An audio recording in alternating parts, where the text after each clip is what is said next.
ang baybaying dagat ng bayan ng Mansalay sa probinsya ng Silangang Mindoro. Hindi maingay, hindi mabilis, dahan-dahan lang. Gaya ng paghinga ng dagat, may bundok na tatawirin, may liko na dadaanan.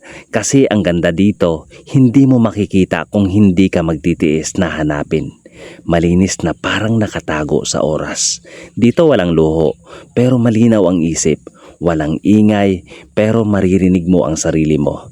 12 camper vans, 12 pamilya, pinili ang katahimikan kaysa sa ingay ng syudad.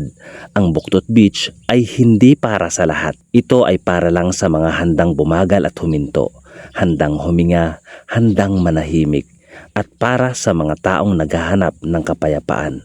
Ako si Kuya Lakoy at ito ang Buktot Beach sa bayan ng Mansalay dito sa probinsya ng Silangang Mindoro.